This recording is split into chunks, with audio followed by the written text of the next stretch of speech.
সর্দার বল্লভভাই প্যাটেল বাধ্য হলেন কলকাতাকে ছাড় দিতে। তিনি বললেন, ঠিক আছে, কলকাতার বেতারে নেতাজি সম্বন্ধে বলা হবে, আর অন্য কোথাও বলা হবে না। কি অদ্ভুত, শুনলেও অবাক হয়ে যেতে হয়।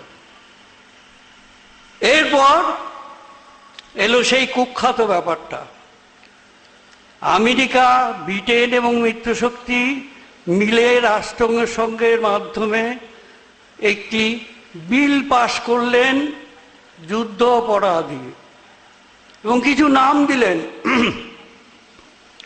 সেই নামের মধ্যে আমাদের প্রিয় নেতা, শ্রদ্ধেয় নেতা, সন্ত নেতা নেতাজি সুভাষচন্দ্র বোসেরও নাম ছিল।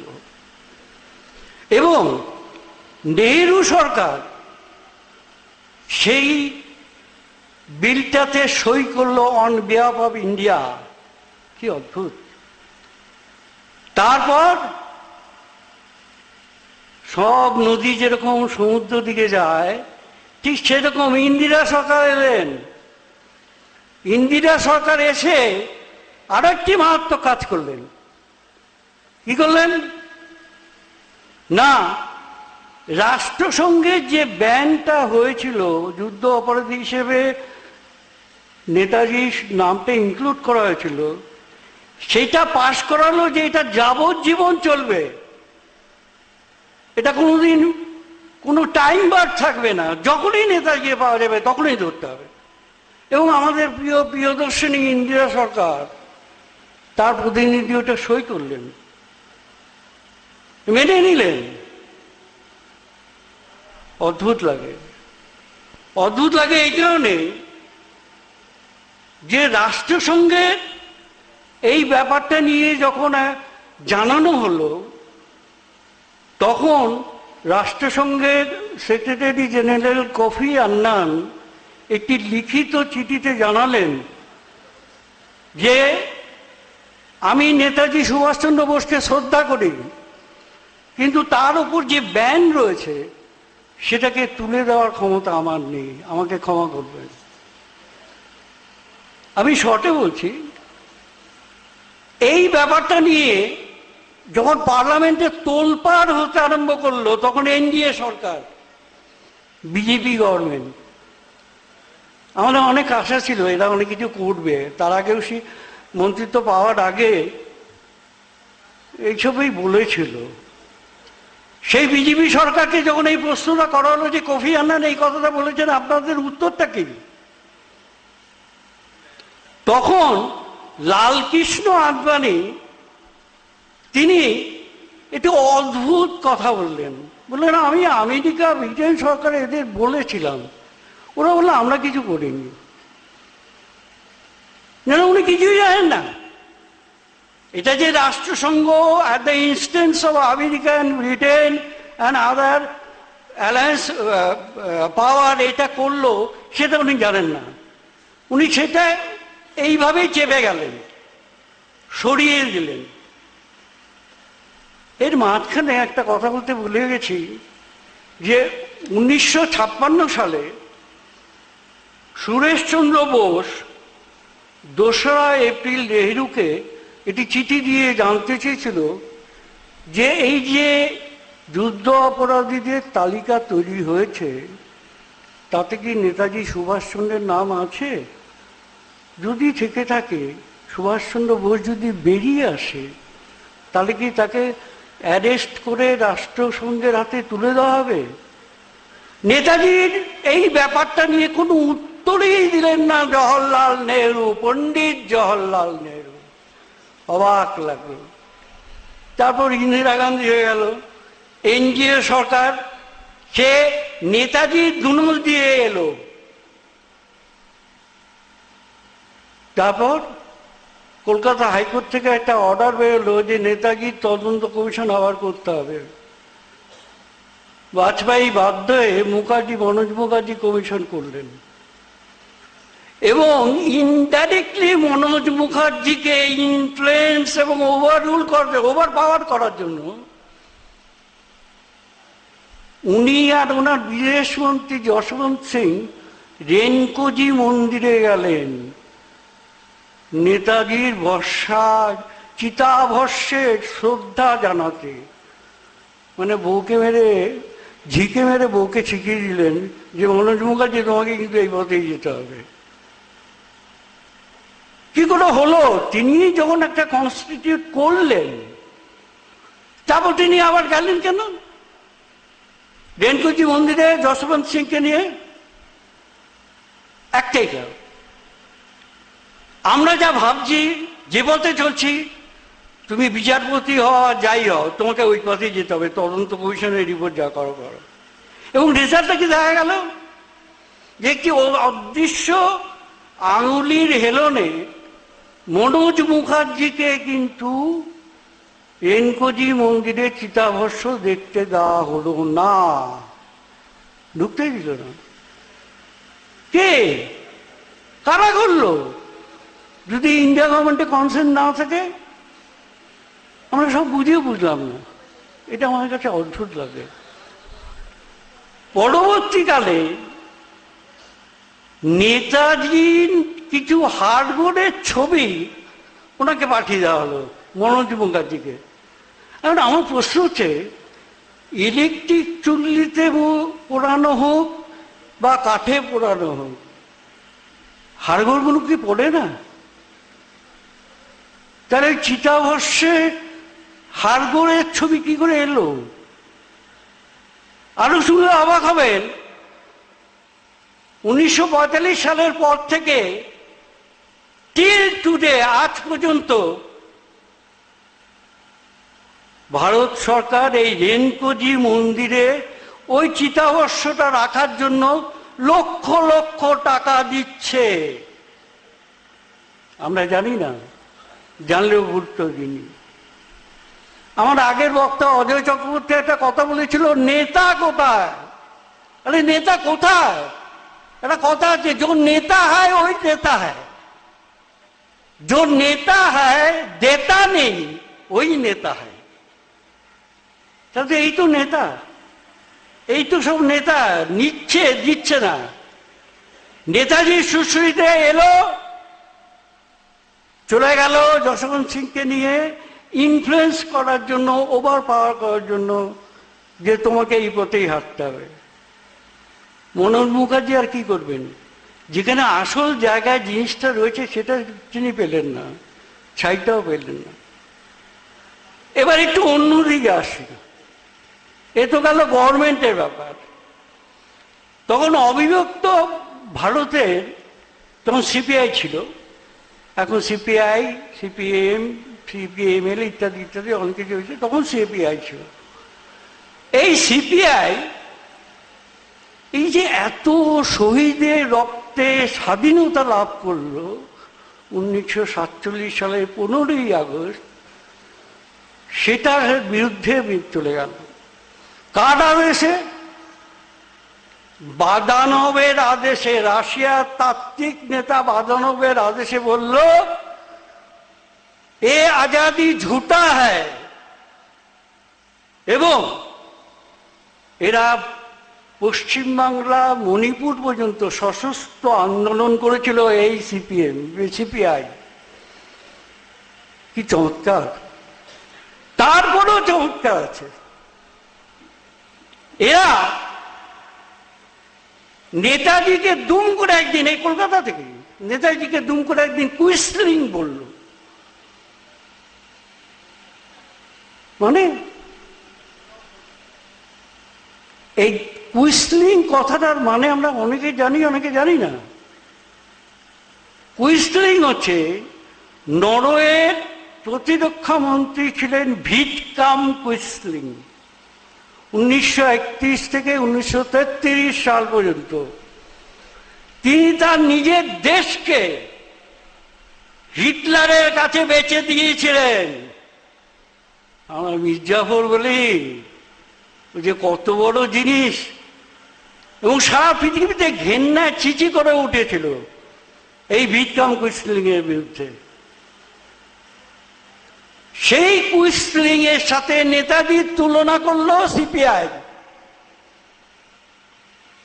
এটা বলতেও লজ্জা লাগছে আমার, কিন্তু ইতিহাস তো, মিথ্যা কথা বলা যাবে না। সব লেখা রয়েছে। আর আমি বাড়িয়েও কিছু বলছি না, অন রেকর্ড। তা এরা যদি এই অবস্থা হয়, তাহলে তো আমাদের প্রথমেই একটা কাজ করা দরকার। আমার এক বাঁকুড়ার এক বন্ধু আমাকে বলেছিলেন যে জান তো, রথ চলার সময় রাজা নিজে এসে, উড়িষ্যার রাজা নিজে এসে ঝাঁটা দিয়ে রাস্তাটা পরিষ্কার করেন, তারপর রথটা চলে। জগন্নাথ দেব বেরোন, জগতের নাথ। সেরকম আমাদেরও এই কাজটাই করতে হবে, ঝাঁটা দিয়ে হাঁটিয়ে দিতে হবে। যারা নেতাজির বিরুদ্ধে এখনো গলা ফাটাচ্ছে, জয় হিন্দ, জয় হিন্দ, জয় সুভাষ। আমার দুঃখ লাগে। আমি আমার বইতে লিখেছি, আমি ভয় পাইনি। 7ম সংস্করণ চলছে আমার বইটা, আমি সেখানে লিখেছি। এবার আসি আধ্যাত্মিক দিকে, যে শুধু যদি বিজ্ঞানের দিকে চিন্তা করি, তাহলে একটা লোকে গড় পরমায়ু ভারতবর্ষে 100-র মতো, 100 কি 100 নিচে, তাহলে এতদিন কি করে বেঁচে থাকে? প্রথমে বলি, তৈলঙ্গ স্বামী, যাকে চলন্ত শিব বলা হতো কাশীর, 280 বছর বেঁচেছিলেন। বাংলার লোকনাথ ব্রহ্মচারী 160 বছর বেঁচেছিলেন। আমি এখনো একজনকে জানি যিনি 115 বছর চলছে, বালেশ্বরে থাকেন, তিনিও সাধু। সেরকম একজন সাধুর কাছে আমি গিয়েছিলাম, সেটা পরে আসছে। তার আগে আধ্যাত্মিক দৃষ্টিভঙ্গিতে আমি ছোট্ট কয়েকটা কথা বলি। 1899 সালে প্রভু জগন্নাথ একটা অদ্ভুত কথা বললেন, India will be divided, Bharat দুভাগ হবে, and the sovereignty of India will be at stake, ভারতের সার্বভৌমত্ব তার বিপন্ন হবে। Then a dead leader will come out and save the country. Leader কখনো ডেড হয় নাকি? বা ডেড হলে লিডার হলে কি করে? সে দেশ বাঁচাবে কি করে? কবে বললেন? 1899 সালে। সুভাষের জন্ম কখন? 1997 সালে। 2 বছর বাদে এই কথাটা বললেন। তার 62 বছর বাদে এই অদম নিমতলার এক উচ্চকোটি মহাপুরুষের কাছে গিয়েছিলেন, যাতায়াত করতেন। তিনি আমাকে বলেছিলেন, সুভাষ বেঁচে আছে, সুভাষ আসবে, আমি তখন থাকবো না, কিন্তু তুই দেখতে পাবি। কবে? 1962-63-তে। আমি অবাক হয়ে গেছিলাম। আরেকটা ফোরকাস্ট তিনি করেছিলেন, আমার সঙ্গে বলেছিলেন, তুই প্রফেসর হবি না, তুই অন্য কিছু হবি। যেটা বলেছিলেন সেটা কি হয়েছিলাম, কিন্তু আমি এটি মনে প্রাণে ঘৃণা করতাম। যাই হোক, এই 1962 সালের পরে 48 বছর বাদে আমি বরফানি দাদাজি মহারাজের কাছে গেলাম, যার জন্ম 1792 সালের দেয়ালির দিন, এখনো বেঁচে আছেন। নানা কথার মধ্যে আমি জিজ্ঞেস করলাম, সুভাষচন্দ্র কি বেঁচে আছেন? বললেন হ্যাঁ। কি করে সম্ভব? বলে তাহলে তুমি আমার সাথে কথা বলছো, আমাকেই তো তোমার অবিশ্বাস করা উচিত, আমার তো 200 বছর পার হয়ে গেছে অনেকদিন আগে। সুভাষ শুধু বেঁচে নেই, সাধুদের সর্বশ্রেষ্ঠ স্থান যে মার জ্ঞানগঞ্জ, সেইখানে সুভাষ গিয়ে তপস্যার দ্বারা সমস্ত কিছু আয়ত্ত করেছেন। তার মৃত্যু নেই। সে যদি মনে করে তাহলে চলে যাবে, কিন্তু সে মনে করেনি, এখনো করবে না, সে আসবে। এই দাদাজি মহারাজ, বরফানি দাদাজি মহারাজ এই কথাটা আমাকে বলেছিলেন। ওনার এখন বয়স 220, আমাকে মানতে বাধ্য হলো। এই কারণে বাদ দিলাম, যদি উনি যদি 220 বছর বেঁচে থাকেন, আর যে উনি বলছেন ইনি জ্ঞানগঞ্জ থেকে তপস্যা করে বেরিয়ে এসছেন, তা তো হতে পারে। আর যেহেতু উনি মহাপুরুষ, ব্রহ্মর্ষি, এখন আর নেতাজি সুভাষচন্দ্র নয়, ব্রহ্মর্ষি, যদি তাই হয় তাহলে তো কোনো ভুল নেই। আমাদের দেশে তো লোকনাথ ব্রহ্মচারী, কলকাতা মানে বাংলাদেশে লোকনাথ ব্রহ্মচারী 160 বছর বেঁচে ছিলেন। কি করেছিলেন? ওই ব্রহ্মচর্য, ওই উচ্চ জ্ঞান মার্গের মধ্যে অধিষ্ঠান করে এইগুলো আয়ত্ত করতে হয়, অত সোজা না। এই যে ঘটনাগুলো আমি বললাম একটাই কারণে, সেটা হচ্ছে আপনাদের একটু মনে করিয়ে দিলাম। কেন না আজ পর্যন্ত যে অত্যাচার সিন্স 1945 18 আগস্টের পর থেকে হয়ে চলেছে, তার সংঘবদ্ধ কোনো কিছু শক্তি আমরা দেখতে পাইনি। আজকে বিজয় চক্রবর্তী, অজয় চক্রবর্তী এনারা চেষ্টা করছেন, সাধু প্রচেষ্টা। যে কোনো একটা কারণে আমি বলেছিলাম দেখো করো তোমরা, কিন্তু সৎ কাজে সতেক বাজা। আমি জানি এখানেও কিছু লোক আছে যারা এই খবরগুলো পাচার করে দেবে গভর্নমেন্ট অফ ইন্ডিয়াতে, এটা আমি জানি, আমি জেনেই বলছি। আমি ভয় পাচ্ছি না। যদি ভয় পেতাম কথা সরিয়ে দেওয়া যায়। আমি রেকর্ডের বইতে লিখে দিয়েছি, he is still alive and he will be coming. কিন্তু আমাদের কি করতে হবে? আমাদের কি করতে হবে? আমাদের একটাই কাজ করতে হবে, এই মেকি সুভাষ প্রেমীদের সরাতে হবে। নেহরু কি কম সুভাষ প্রেমিক ছিল? ইন্দিরা গান্ধী কি কম সুভাষ প্রেমিক ছিল? যার ফলে ওই টাইমটা এক্সটেন্ডেড হয়ে গেছে, আনলিমিটেড পিরিয়ড। বাজপেয়ী এটা কি কম সুভাষ প্রেমিক? তারা মুখার্জি কমিশন বসিয়ে ওইখানে চলে গেল। কমিউনিস্ট পার্টি অফ ইন্ডিয়া এটা কম সুভাষ প্রেমিক? যার জন্য নির্লজ্জের মতো ওরা কুইস্লিং বলেছিল, ওরা অনেক কিছুই বলেছিল, রবীন্দ্রনাথকে বুর্জোয়া কবিও বলেছিল। কিচ্ছু এসে যায় না, একটাই কারণে কিচ্ছু এসে যায় না। আমি মনে করি সুভাষ হচ্ছে উদয়মান সূর্য, তার অস্ত হবে না। সেই সূর্যের উদ্দেশ্যে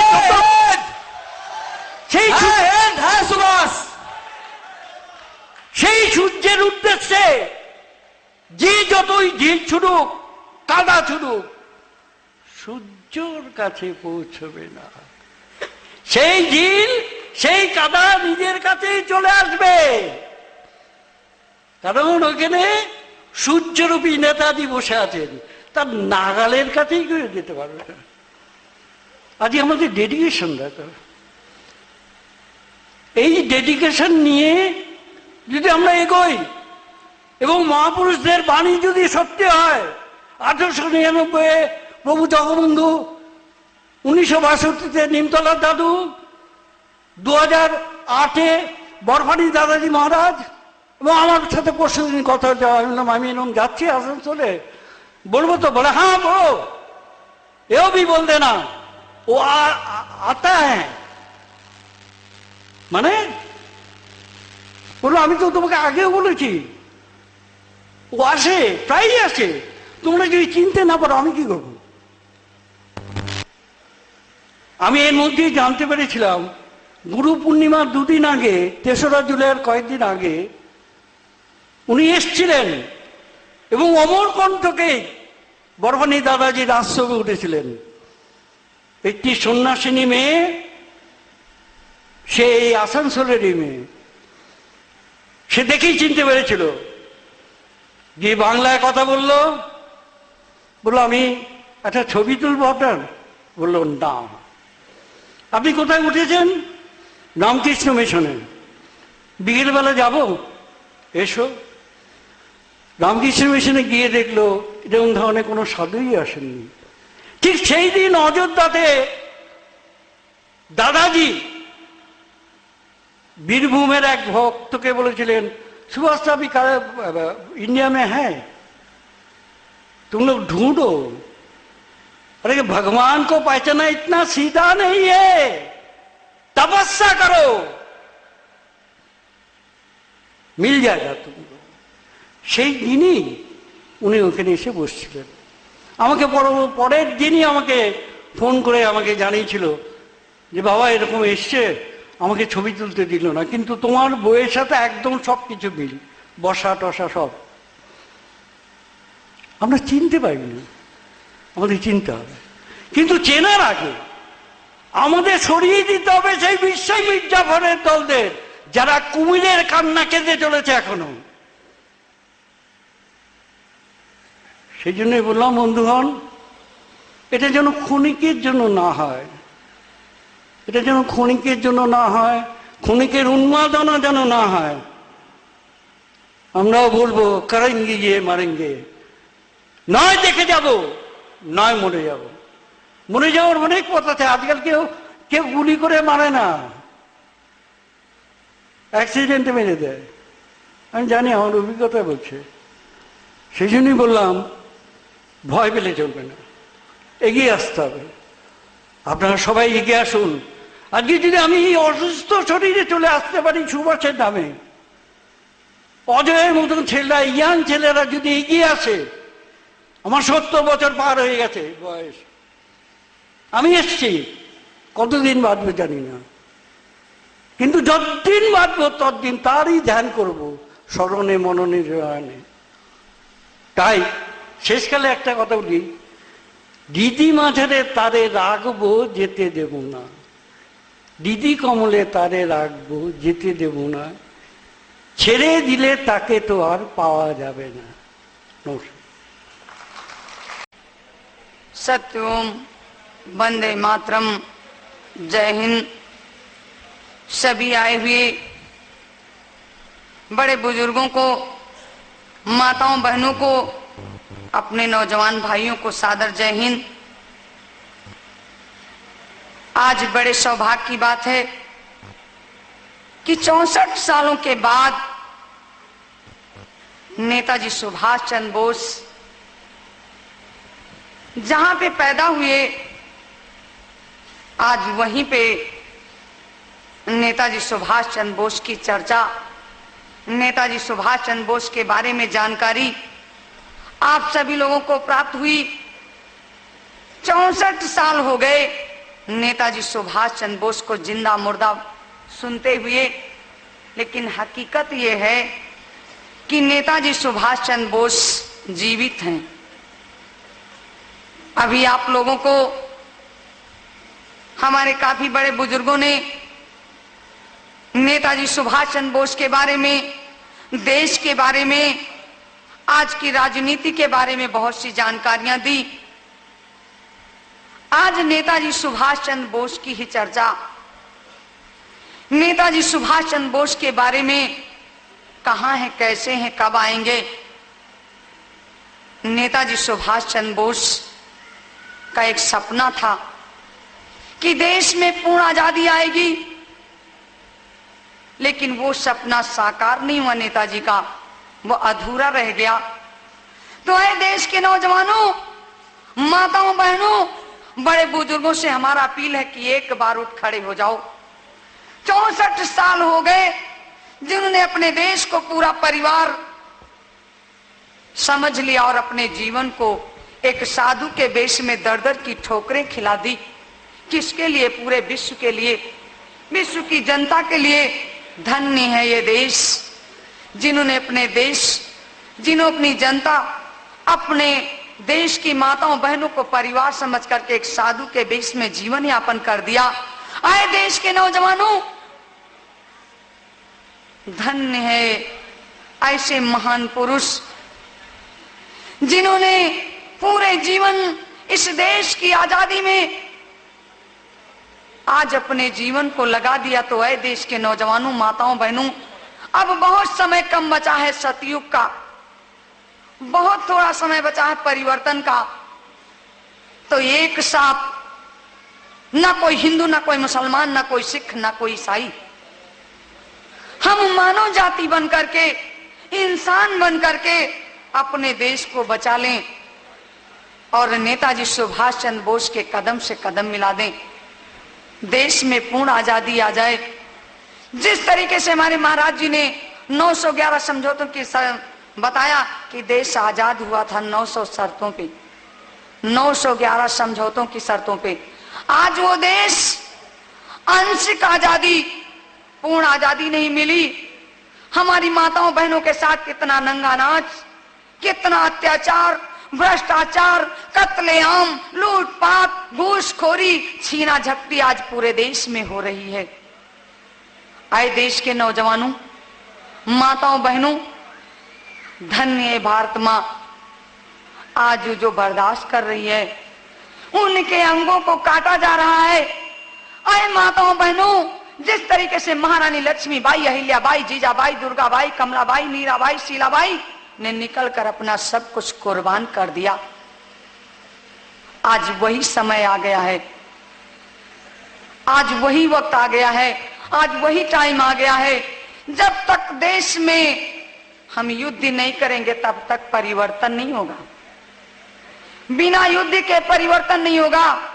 एकजुट होकर के परिवर्तन, एकजुट होकर के ताकत, एकजुट होकर के आवाज लगा दें कि है कहां सुभाष, उसका पर्दाफाश चाहिए। सुभाष के सिवा मुझे कुछ नहीं चाहिए। जिस तरीके से महात्मा गांधी ने देश की बर्बादी कर दी, भगत सिंह, चंद्रशेखर आजाद, राजगुरु सुखदेव जैसे लोगों ने हंसते हंसते फांसी के फंदे को चूम लिया, उनका देश से नामो निशान मिटा दिया। धन्य है ये देश। राजगुरु सुखदेव, भगत सिंह जैसे लोगों ने अपने देश के खातिर हंसते हंसते फांसी के फंदे को चूमा। अशफाक उल्लाह खां, राम प्रसाद बिस्मिल, लाला लाजपत राय, वीर अब्दुल हमीद जैसे लोगों ने जान की बाजी लगा दी। तमाम ऐसे लोग जिन्होंने कुर्बानी दे दी, आज उनका नामो निशान मिटा दिया। देश में रहा कौन, देश में आया कौन जिन्होंने देश को लूटा, देश की जनता का शोषण किया, आज उनका नाम लिया जाता बड़े हर्ष उल्लास के। धन्य इस देश के रहने वाले लोग जिन्होंने उन वीरों को भुला दिया। आज वही मसीहा आ गया। 64 सालों के बाद नेताजी सुभाष चंद्र बोस को लाना होगा, भारत देश बचाना होगा। भारत देश बचेगा, राम राज्य आएगी। इन सभी 64 सालों के बाद रावणों का विनाश होगा। मुट्ठी भर लोगों ने करोड़ों करोड़ों जनता को कितना अन्याय, कितना जनता के साथ शोषण किया, और कुछ ही लोगों ने देश की आजादी दिलवाई और थोड़े ही लोग फिर आएंगे आजादी के लिए। सब नहीं आएंगे, मुट्ठी भर लोग ही इस देश की आजादी के काम आएंगे। जिस तरीके से राम ने बंदर भालुओं का के साथ परिवर्तन किया, उसी तरीके से हम लोग एकजुट होकर के आवाज लगा दें कि है कहां सुभाष, उसका पर्दाफाश चाहिए। सुभाष के सिवा मुझे कुछ नहीं चाहिए। आज पूरे देश को सुभाष चाहिए। हिंदू मुसलमान को सुभाष चाहिए, खेत और खलिहान को सुभाष चाहिए, सीमा की जवान को सुभाष चाहिए, माताओं बहनों को सुभाष चाहिए, पूरे देश की सीमा को सुभाष चाहिए। आज मेरे देश को सुभाष चाहिए, आज मेरे देश को सुभाष चाहिए। आए देश के नौजवानों, बंगाल की खाड़ियों से सुभाष की आवाज आएगी, आवाज आ रही है। आए माताओं बहनों, जिस तरीके से आपने मेरा जन्म ले दिया, उसी तरीके से मुझे बचा लो। है मुझे आज कोई बचाने वाला, जो मुझे कोई बचा ले। वही मसीहा आ गया कि नेताजी सुभाष चंद्र बोस आएंगे, भारत देश बचाएंगे।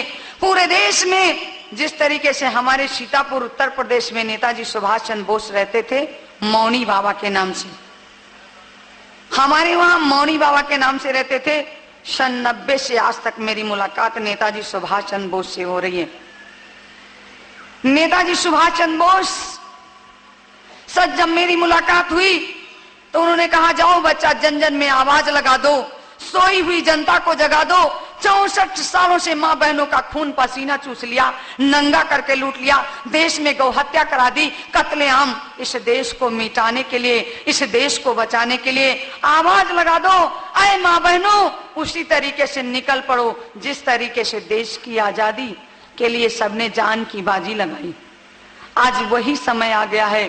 सन 2012 में बंगाल की खाड़ी से आवाज आने लगी कि ऐ सुभाष, हम कदम से कदम मिला करके तुम्हारा साथ देंगे। आज वही इस चौखट पे नेताजी सुभाष चंद्र बोस की आवाज आ रही है। अब घर में पहुंचने ही वाले हैं और पहुंच करके पूरा गेट खुला हुआ है। नेताजी सुभाष चंद्र बोस बहुत जल्दी अपने घर में घुसने वाले हैं। तो एक बार कि सोए हुए खून को जगाने के लिए, आजादी की आबरू बचाने के लिए अब तो नया रास्ता बनाना पड़ेगा।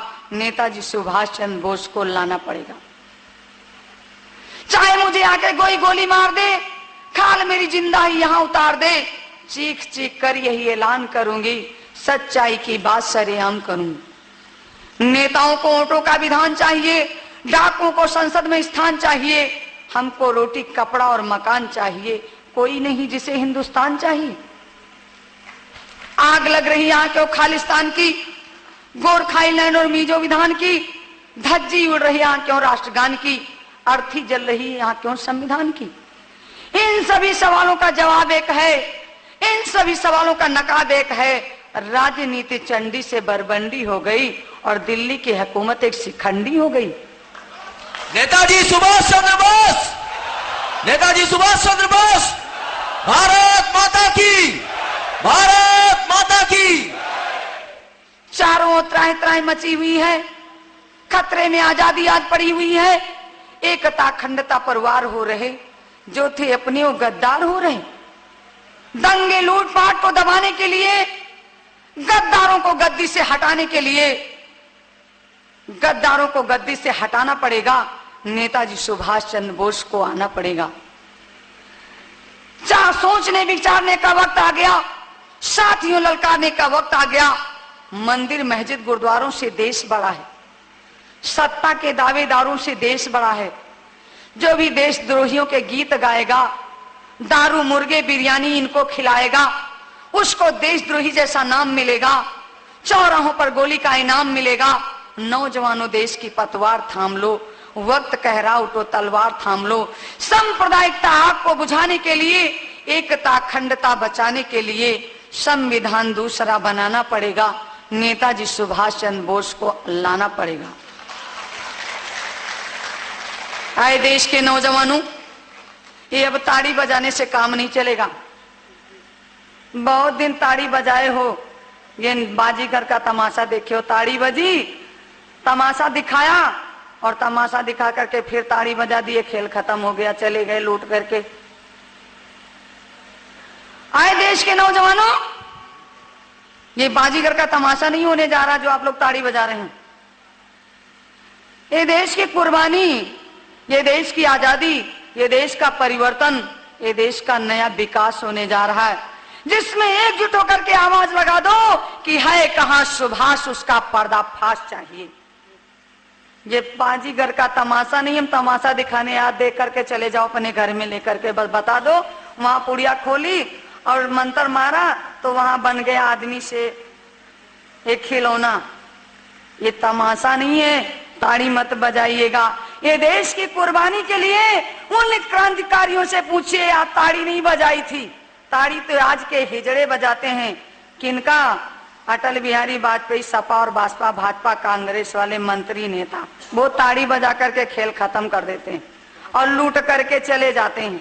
आए माताओं बहनों, इनके चक्कर में मत पड़ो, इनके चंगुल में मत फंसो। 64 सालों से ताड़ी बजवा बजवा करके तुमको लूट करके चले गए। अब वो समय आ रहा है, अपने खून पसीने की कमाई को एकजुट होकर के इनसे ताकत दिखा दो कि एकजुट होकर के है कहां सुभाष, उसका पर्दाफाश ये ईंट से ईंट बजा दो। इन नेताओं से कह दो अब तुम्हें भागने का मौका नहीं दिया जाएगा। बहुत दिन ताड़ी बजवाए हो तुम लोग, अब ताड़ी नहीं बजाएंगे, लाठी और डंडे से, तलवार और तोप से इनका मुकाबला करेंगे। जय हिंद, जय सुभाष। एक बात सुन लीजिए, अगर क्रांतिकारी ताड़ी बजाए होते तो देश का परिवर्तन नहीं होता, अंग्रेज लोग नहीं भागते। हम लोग ताड़ी बजाते बजाते इनके चंगुल में 64 सालों से तमाम लोग फंसे हुए, मुट्ठी भर लोग कमा खा करके अपने ऐसा आराम में मस्त हैं। हम लोग ताड़ी नहीं बजाएंगे, हम लोग देश की, इस देश की, भारत मां की रक्षा करने के लिए एकजुट होकर के किया है। कहा सुभाष, उस सुभाष की इनसे अपनी तलाश, अपने सुभाष को मांगेंगे। इस भारत सरकारों से कह दो 64 साल हो गए देश की आजादी को बर्बादी में बदल दिया, आजादी नहीं मिली, ये ताड़ी बजा करके सबको लूट लिए। हम करो, इसको अच्छे काम में लगा दो। जिस तरीके से महारानी लक्ष्मीबाई, अहिल्याबाई, जीजाबाई, दुर्गाबाई, कमलाबाई ने इंकलाब का नारा लगाते इस देश की आजादी ली, नेताजी सुभाष चंद्र बोस, भगत सिंह, चंद्रशेखर आजाद ने माई रंग दे बसंती चोला कितना उन्होंने गा करके और मार मार हंटरों से उनकी खाल उधेड़ दी गई, लेकिन आजादी का उन्होंने पासा नहीं पलटा। लेकिन ताड़ी बजाओ नहीं, ताड़ी बजाने से परिवर्तन नहीं होगा, खेल होगा। और खेल होगा, खेल खत्म हो जाएगा, बेकार हो जाएगा। इसलिए ऐसी भूमि पे पैदा हुए हो जहां पे नेताजी सुभाष चंद्र बोस जैसे वीर महापुरुष पैदा हुए, उन्होंने ताड़ी बजा करके इस देश की आजादी नहीं दिलवाई। अगर वो नेताजी सुभाष चंद्र बोस पूरे देश के लिए दर दर की ठोकरें खा, तो हम लोगों का कर्तव्य बनता है, हर मां बहन का, इस बढ़ चढ़ करके भारतीय सुभाष सेना के कार्य में अपना कदम से कदम मिला दें और इन नेताओं से 64 सालों से अपना बदला ले लें। जिस तरीके से 64 सालों से इन नेताओं ने नंगा नाच नचा दिया, अत्याचार, भ्रष्टाचार, भूखमरी, बेरोजगारी, महंगाई, कत्लेआम पूरे देश में फैला दिया, और उसी देश में हम ताड़ी बजाते हैं। धन्य है ये देश, धन्य है भारत मां जिन्हें उन्होंने पैदा किया और उस पे हम जन्म लिए और इस देश का कायाकल्प नहीं कर पाए। तो आइए एक साथ एकजुट होकर के कि नेताजी सुभाष चंद्र बोस के सपनों को साकार करिए। उनका सपना था कि देश में पूर्ण आजादी होनी चाहिए, देश में राम राज्य की स्थापना चाहिए, न कोई हिंदू, न कोई मुसलमान, न कोई सिख, न कोई ईसाई, न कोई छोटा, न कोई बड़ा, एक साथ एकजुट होकर के आजादी लेना होगा। इन नेताओं का सफाया करना होगा। इन मुट्ठी भर लोगों ने पूरे देश को बर्बाद करके लूट लिया। आए देश के नौजवानों, धन्य है ये देश, धन्य है वीरों की पृथ्वी जहां पे हम लोग पैदा हुए। आइए जिस तरीके से नेताओं ने क्या किया, किस तरीके से लूटा, किस तरीके से बर्बाद किया, कि छीना झपटी, लूटपाट और चारों ओर तबाही है। चोरी मुलजिम चोरी, हाकिम देता चोर गवाही। चोरी और सीना जोरी और चोरी भी सरकारी है। चोर चोर चोर मौसेरे भाई, चोर जांच अधिकारी। हर कुर्सी अंधी बहरी है, हर कुर्सी हत्यारी है, हर कुर्सी के हर पाए पर पंजीकृत गद्दारी है। देश की गर्दन के ऊपर सियासत का खूनी पंजा है, पुलिस और अफसरशाही का बढ़ता रोज शिकंजा है। सांसद से लेकर सड़कों तक जंगल के कानून यहाँ, और जिसने भी आवाज उठाई होता उसका खून यहाँ। अब तो लगता है भारत में चंडी का नर्तन होगा। परिवर्तन तो होगा लेकिन खूनी परिवर्तन होगा। परिवर्तन तो होगा लेकिन खूनी परिवर्तन होगा। बिना युद्ध के अब परिवर्तन नहीं होगा। मंत्र तमाम लोग दे गए। बाबा जय गुरुदेव बेचारे कितने दिन से मंत्र देते चले आए, परिवर्तन नहीं कर पाए। उनका सपना था कि ऐ देश के नौजवानों, बच्चों, करोड़ों करोड़ों इनके शिष्य थे, लेकिन कहा कि जब तक परिवर्तन नहीं आ जाएगा, सतयुग नहीं आ जाएगा, तब तक मैं जाने वाला नहीं। लेकिन इन नेताओं ने दबा दिया, कहीं दबे हुए हैं, मरे नहीं ने बाबा जय गुरुदेव, वो कहीं दबे हुए हैं। परिवर्तन के समय में बाबा जय गुरुदेव और नेताजी सुभाष चंद्र बोस इस देश का कायाकल्प करेंगे। नेताजी सुभाष चंद्र बोस, ए दादा, कितने दिन से तमाशा देख रहे हो कि आज सोनिया गांधी को बना दिया, आज ममता बनर्जी को बना दिया अपने वहां, कल किसी को बना देंगे, परसों किसी को, लेकिन किसी से कुछ नहीं मिलेगा।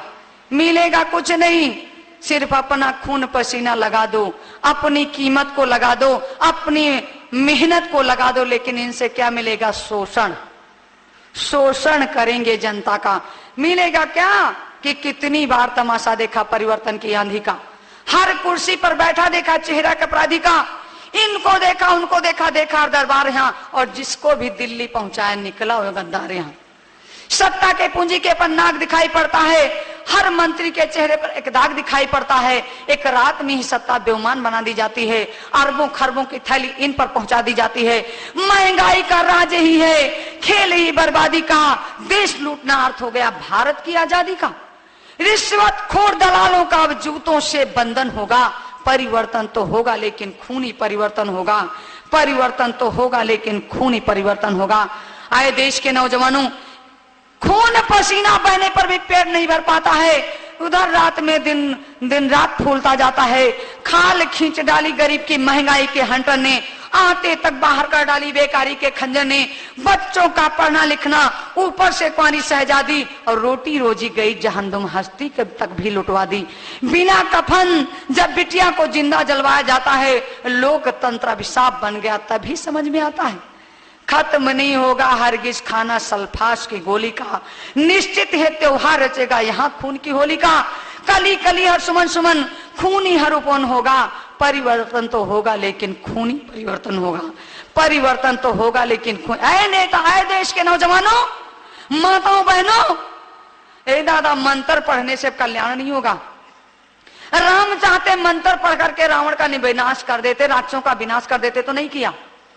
उनको भी 14 साल दर दर की ठोकरे जंगलों की खाक छानी पड़ी। कृष्ण को 28 साल दर दर की ठोकरें खानी पड़ी, तब जाकर के परिवर्तन हुआ। कोई भी साधु, कोई भी संत कह दे मंत्र पढ़ करके इस देश का कायाकल्प कर देंगे, ये बिल्कुल नामुमकिन। देश का परिवर्तन तभी होगा जब खूनी परिवर्तन होगा। बिना युद्ध के किसी युग में अंग्रेज नहीं गए, होड़ मुगल के जमाने में भी युद्ध हुआ, बिना युद्ध के परिवर्तन का हम मानने के लिए तैयार नहीं। अब वो समय आ गया है, नेताजी सुभाष चंद्र बोस का समय आ गया है। अपने हिसाब से उनका क्या कहना है, देश के नौजवानों, हुक्का लगा दो, उनके सपनों को साकार कर दो, उनके कदम से कदम मिला दो, तो ये वादा है परिवर्तन होगा। नेताजी सुभाष चंद्र बोस कलयुग में अब दूसरे तरीके से परिवर्तन करेंगे। सतयुग में दूसरे तरीके से हुआ, त्रेता में दूसरे तरीके से हुआ, द्वापर में दूसरे तरीके से, कलयुग में दूसरे तरीके से परिवर्तन होगा। होगा युद्ध के बिना नहीं परिवर्तन होगा। आए देश के नौजवानों, लूली लंगड़ी आजादी ने अब तक हमको दिया क्या है? ओए ओए चुम्मा चुम्मा, इलू इलू हवा हवा। चोली के पीछे से निकल देश कबूतर बना दिया, सैया से बोलिंग करवाकर देश नपुंसक बना दिया, सिगरेट जैसी टांगे दे दी, पिचके पिचके गाल दिए, जनखों जैसी चाल और हिप्पी जैसे बाल दिए, बेकारी भुखमरी गरीबी महंगाई के घाव दिए, निर्दोषों का लहू बहाते कितने दुष्ट चुनाव किए, गद्दारों को ताजपोशिया, खुददारों को गोली दी, बेईमान को इज्जत दौलत मेहनत कस को झोली दी, कौओं को दरबार कचहरी, हंसों को वनवास दिया, गधों को ऊंचे ऊंचे पद और घोड़ों को संन्यास दिया। भ्रष्टाचारी भ्रष्ट व्यवस्था को जिंदा दफनाने को नेताजी तैयार खड़े हैं, फिर से युद्ध रचाने को नेताजी तैयार खड़े हैं, फिर से युद्ध रचाने को। शर्तों का फोड़ा दी था स्वतंत्रता के फाटक पर, सारे नेता पागल हो गए आजादी के नाटक पर। गांधी रोते रहे और जिन्ना को पटा लिया, जिन्ना को भड़का भड़का कर कौमी दंगा करा दिया। हिंदू मुस्लिम की लाशों पर तब ये पाकिस्तान बना। भगत सिंह अशफाक और बिस्मिल का हिंदुस्तान बटा।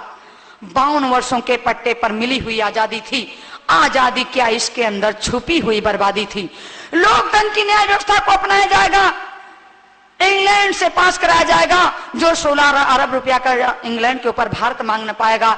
यदि सुभाष आता है तो इंग्लैंड को सौंपा जाएगा। शर्तों का गुमनाम पुलिंदा खोल हमें दिखलाने को नेताजी तैयार खड़े हैं, फिर से युद्ध रचाने को नेताजी तैयार खड़े हैं, फिर से युद्ध रचाने। आए देश के नौजवानों, वही मसीहा आ गया 64 सालों के बाद, जिसकी तलाश थी, जिसका इंतजार था, वही मसीहा आ गया। उस मसीहा के साथ हम कदम से कदम मिला दें, अपने नेताजी सुभाष चंद्र बोस को लाएं और देश की आजादी, इस देश का भाग्य बदल जाएगा। इस देश में अत्याचार भ्रष्टाचार खून खराबा कत्लेआमों का विनाश हो जाएगा। तो वह देश के नौजवानों, एक बार आवाज लगा दो कि है कहां सुभाष, उसका पर्दाफाश चाहिए। सुभाष के सिवा मुझे कुछ नहीं चाहिए, सुभाष चाहिए। नेताजी सुभाष चंद्र बोस का इन नेताओं से कह दिया है, अत्याचारियों, भ्रष्टाचारियों, राक्षसों, इस कलयुग में रहने वालों, अब तुमको ईंट से ईंट का जवाब देना होगा। ईंट का जवाब पत्थर से लेंगे वो। आए नेताओं, किससे और भेड़ियों से डर सकती सिंहों की संतान नहीं। भारत वंश की इस पानी के है तुमको पहचान नहीं। एटम बम बना करके फिर से मत भूल गए। 65 और 71 के युद्धों को शायद भूल गए। याद करो, अब्दुल हमीद ने पैटर्न टैंक जला डाला, हिंदुस्तानी नेटों ने अमेरिकी जेट उड़ा डाला। याद करो, गाजी में झटके में ही डुबा दिया, ढाका में जलननी आदि दूध छठी का पिला दिया। याद करो 90,000 उन बंदी पाक सियारों को। याद करो शिमला समझौता, भारत के उपकारों को। अब की जंग छिड़ी तो सुन लो, नाम निशान नहीं होगा। नेताजी सुभाष चंद्र बोस होंगे, लेकिन आतंकवाद नहीं होगा। आए देश के नौजवानों, हिंदू मुसलमानों, जब भी देश की आजादी आई तो हिंदू मुसलमानों ने सबने जान की बाजी लगाई। इन हिजड़ों के चक्कर में क्या हुआ, हिंदू मुस्लिम मरे जा रहे हैं। हिंदू मुसलमान के घर में, किसी के घर में गाय बैल भैंस बकरी नहीं पैदा होती, सबके घर में मनुष्य पैदा होते, सबके घर में लड़का और लड़की पैदा होती। फिर जातिवाद कैसा? मानव धर्म रक्षा के लिए पैदा हुआ है। मानव का जन्म इस देश की रक्षा के लिए, इस देश के विकास के लिए, इस देश के परिवर्तन के लिए, इस देश में सतयुग लाने के लिए पैदा हुआ। आए देश के नौजवानों, माताओं, बहनों, वो महारानी लक्ष्मीबाई जिन्होंने इंकलाब के नारे लगाते अपने देश की आजादी को बचाया, अपने देश की बर्बादी से छुटकारा दिलवाया, अंग्रेजों का सफाया कराया। तो जब तक नारी शक्ति नहीं जागेगी तब तक भी परिवर्तन नहीं होगा। ये मानो चाहे जितना चिल्लाएं, अगर अकेले मनुष्य चिल्लाएगा तो परिवर्तन नहीं होगा। जब तक हमारी नारी नहीं जागेगी, नारी शक्ति महान शक्ति होती है। नारियों की पूजा देवताओं ने की है, सबने नारी की पूजा की, और बिना नारी के अब कुछ नहीं होने वाला। कापी दे दो, कापी, कापी दे दो, कापी दारा के पास। आए देश के नौजवानों, उन शहीदों को याद करो। नेताजी सुभाष चंद्र बोस का कहना है कि लाल कर दिया तुमने श्रीनगर की माटी को, किस गफलत में छेड़े सोई हल्दी घाटी को, जहर पिलाकर मजहब कश्मीरी परिवारों को, भय और लालच दिखाकर भेज रहे नादानों को। खुले शस्त्र और खुले प्रशिक्षण, खुली हुई शैतानी है, सारी दुनिया जान चुकी सब हरकत पाकिस्तानी है। बहुत हो चुकी मक्कारी, अब बहुत हो चुका हस्तक्षेप, समझा दो वरना फिर भड़क गिरेगा पूरा देश। देश हो गया खड़ा तो महाप्रलय आ जाएगी, पाकिस्तान के हर कोने में त्राही त्राही मच जाएगी। क्या होगा अंजाम तुम्हें इसका अनुमान नहीं होगा। कश्मीर तो होगा लेकिन आतंकवाद नहीं होगा। आए देश के नौजवानों, माताओं, बहनों, एक बार हुंकार लगा दो, सोई हुई कौम को जगा दो। 64 सालों से देश को बचाने के लिए वही मसीहा आ गया, तो है कहां सुभाष? उसका पर्दाफाश चाहिए। सुभाष के सिवा मुझे कुछ नहीं चाहिए। अरे दादा भैया, हम बहुत देर सुनाते, लेकिन हमारे बहुत लोग वक्ता हैं, बहुत सुनाएंगे, समय मिलेगा हम फिर बताएंगे।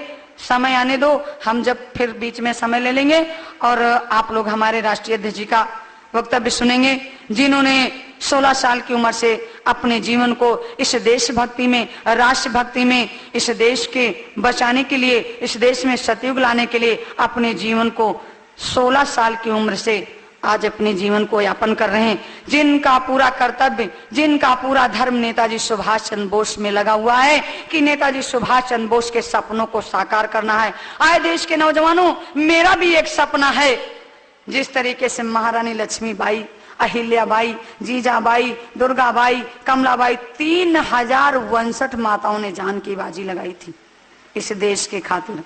इन माताओं, बहनों, इस बंगाल की खाड़ी से आवाज आ रही है कि उठ खड़े हो जाओ, अपने महान राष्ट्र नायक के कदम से कदम मिला दो। तो एक बार उनकी आजादी में अपनी आजादी, अपने सपनों को स्वर्ण अक्षरों में नाम लिखा दें, जिस तरीके से वीर अब्दुल हमीद, भगत सिंह, चंद्रशेखर आजाद, अशफाक उल्लाह खां, राम प्रसाद बिस्मिल, रोशन लहड़ी जैसे लोगों का बड़े हर्ष उल्लास से नाम लिया जाता है। लेकिन इन नेताओं ने उनका नाम पीछे कर दिया, अपना फोटो भगवान के रूप में लगाते हैं, मायावती और सबका दुर्गा देवी जी के नाम में लगाया जाता है। लेकिन नहीं, ये सुपर्णखा, अत्याचारी, भ्रष्टाचारी, निशाचनी है। इन्होंने देश की बर्बादी की, देश के साथ कुछ कल्याण नहीं किया। आए देश के नौजवानों, तो एक आजादी का मेरा भी एक सपना है कि 1990 से मेरी नेताजी से मुलाकात हुई, 9 साल की उम्र से मेरी नेताजी से मुलाकात हुई और बराबर नेताजी से मुलाकात होती है। मेरे वहां सीतापुर में आश्रम, हमने अपनी जगह गांव में अपना घर मकान सब कुछ दे दिया, वहां पे आश्रम बन रहा है। नेताजी सुभाष चंद्र बोस साधु के बेश में वहां आते भी, गुरु पूर्णिमा में आए थे। जिसको दर्शन करना हो, नेताजी सुभाष चंद्र बोस पूर्ण रूप से जीवित हैं। ये मत समझो कि नेताजी नहीं है, ढोंग है, बवाल है। आज 1992 से 91 से हम लोग चिल्ला रहे हैं, अगर भारत सरकार के कोई होती हस्ती तो बंद कर देते जेल में हम लोगों को। ये जेल में ऐसे जेल में भेजते, काला पानी उतार देते जहां हम लोगों को मिलने से बिल्कुल इनकार कर दिया जाता। तो ऐ माताओं बहनों, एक सपना है कि राष्ट्र महानायक सुभाष का सपना मैं साकार करूंगी। बांग्ला पाकिस्तान इंडिया तीनों पर अधिकार करूंगी। राष्ट्र महानायक सुभाष का सपना मैं साकार करूंगी। बांग्ला पाकिस्तान इंडिया तीनों पर अधिकार करूंगी। चप्पा चप्पा भारत माँ का फिर से मुक्त कराऊंगी। चप्पा चप्पा भारत माँ का फिर से मुक्त कराऊंगी। और दिल्ली चलकर लाल किले पर विजय ध्वजा फहराऊंगी। दिल्ली चलकर लाल किले पर विजय ध्वजा फहराऊं। संगीता से सुशीला बाई बनकर बम का आविष्कार करूंगी। बांग्ला पाकिस्तान इंडिया तीनों पर अधिकार करूंगी। राष्ट्र महानायक सुभाष का सपना मैं साकार करूंगी। बांग्ला पाकिस्तान इंडिया तीनों पर अधिकार करूं। मोल चुकाना पड़े चाहे जो पीछे कदम न धरना है। मोल चुकाना पड़े चाहे जो पीछे कदम न धरना है। इंकलाब लक्ष्मीबाई का उसको पूरा करना है। इंकलाब लक्ष्मीबाई का उसको पूरा करना है। मैं जाबाज वीरांगना देवी भारत का श्रृंगार करूंगी। बांग्ला पाकिस्तान इंडिया तीनों पर अधिकार करूंगी। राष्ट्र महानायक सुभाष का सपना मैं साकार करूंगी। बांग्ला पाकिस्तान इंडिया तीनों पर अधिकार है। देश के नौजवानों, एक नेताजी सुभाष चंद्र बोस का सपना था कि देश में पूर्ण आजादी आएगी। वो सपना अधूरा है। उस सपने को लाने के लिए, उस सपने को साकार करने के लिए हम एकजुट आवाज लगा दें कि है कहां सुभाष। इन नेताओं से कह दो अब तुम्हें भागने की जरूरत नहीं, मौका नहीं दिया जाएगा। तुमको दिल्ली, लखनऊ, बंगाल की चौखट में मार मार करके चौराहे पे अपना हिसाब ले लिया जाएगा। और वो नेताजी सुभाष चंद्र बोस आएंगे जिनका सपना अधूरा है। उनके सपनों को साकार करने कदम से कदम मिला करके एक बार एकजुट होकर के है कहां सुभाष, उसका पर्दाफाश चाहिए। सुभाष के सिवा मुझे कुछ नहीं चाहिए, सिर्फ सुभाष चाहिए। एक बार आवाज लगा दो तो सुभाष आएगा। सुभाष के द्वारा ही इस देश का कायाकल्प होगा, इस देश में परिवर्तन आएगा, इस देश में राम राज्य आएगी और सदियों सदियों घर घर में सुभाष का नाम पूजेगा। जिस तरीके से राम और कृष्ण को पूजते हुए देश के नौजवानों, माताओं, बहनों, कि उन शहीदों को मत भूलो जिन्होंने जान की बाजी लगा दी, जिन्होंने जान की कुर्बानी दे दी, हंसते हंसते फांसी के फंदे को चूम लिया। आज वही देश है भारत देश। भारत को सोने की चिड़िया। शर्म खाओ, अपने देश की आजादी के लिए इस कान से अपने देश की आजादी के लिए इस कान से सुन करके उस कान निकाल देते हो। लेकिन शर्म खाओ, इस देश में वही वीर पैदा हुए जो वीर पैदा हुए थे। अरे धन्य है देश, भारत देश। भारत में कभी वीरों से पृथ्वी खाली नहीं। अगर आप नहीं करोगे तो नेताजी सुभाष चंद्र बोस का कहना है कि परिवर्तन होगा, परिवर्तन हो के रहा है। चाहे सतयुग हो, चाहे द्वापर हो, चाहे त्रेता हो, चाहे कलयुग हो, परिवर्तन कोई रोकने की ताकत किसी के नहीं। सांप बिच्छू पौधों से, पेड़ पौधों से परिवर्तन करा के जाएंगे। जिस तरीके से राम को कोई व्यक्ति नहीं मिला, बंदर भालुओं से परिवर्तन कराया तो परिवर्तन होगा, दावे के साथ कहते हैं। इसलिए अगर आप अपनी अपने को बचाना चाहते हो तो एक बार हुक्का लगा दो, कदम से कदम मिला दो कि सुभाष को लाना होगा, भारत देश बचाना होगा। भारत देश बचेगा, राम राज्य आएगी, सतयुग आएगा, परिवर्तन होगा और घर घर में सुभाष का नाम पूजेगा। आए देश के नौजवानों कि देशवा आजाद भैले देकर कुर्बानी, कबहू शहीदन की ना भूले बई कहानी, कबहू शहीदन की ना भूले बई कहाँ। जौने आजादी बादे सर बस लुटोले, बाल वृद्ध नारी नारी खूनेवा बहोले, बाल वृद्ध नारी नारी खूनेवा बहोल।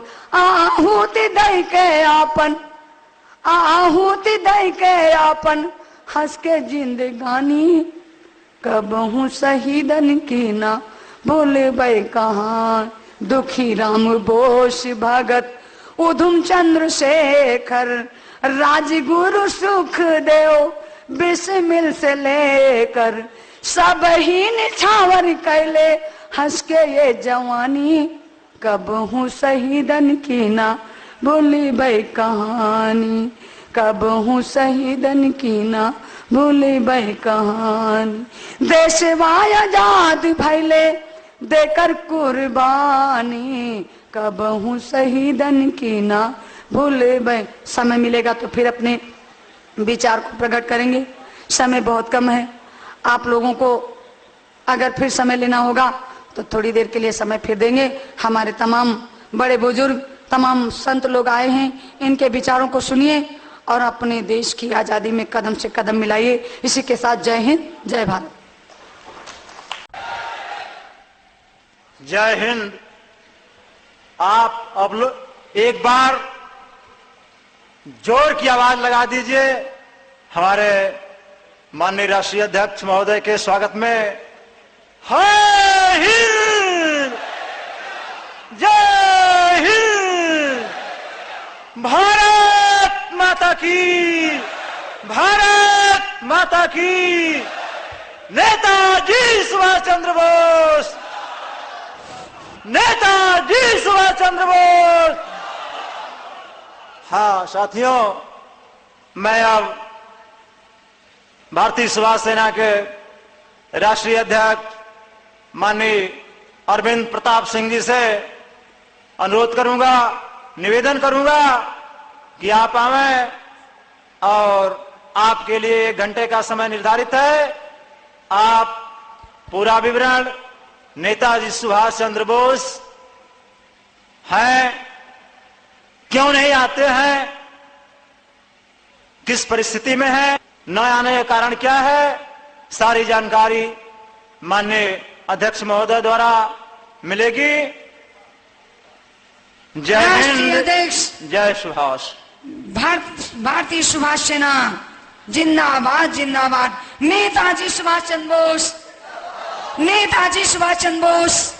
राष्ट्रीय अध्यक्ष संघर्ष करो, सब तुम्हारे साथ हैं। राष्ट्रीय अध्यक्ष संघर्ष करो, राष्ट्रीय अध्यक्ष संघर्ष करो, राष्ट्रीय अध्यक्ष संघर्ष करो। नेताजी सुभाष चंद्र बोस, नेताजी सुभाष चंद्र बोस। भारत माता की, भारत माता की, भारत माता की। शक्ति ओम, वंदे मातरम, जय हिंद। मेरे भाइयों और बहनों, बड़े बुजुर्गों और माताओं, आज हम सब इस रविंद्र भवन में इकट्ठा हुए हैं एक विषय को लेकर के, और वह विषय है नेताजी सुभाष चंद्र बोस का विषय।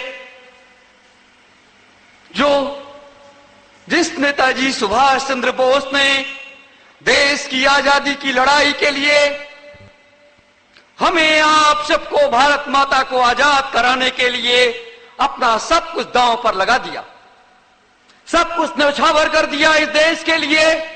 और बदले में उनको क्या मिला? एक टाट का टुकड़ा। बदले में गुमनामी में जीने का एक अंधकार सा मिला, उन्हें प्रकाश न मिला, बदले में मिला एक मौत का दृष्टांत, बदले में मिला अंतर्राष्ट्रीय युद्ध अपराधी का तमगा।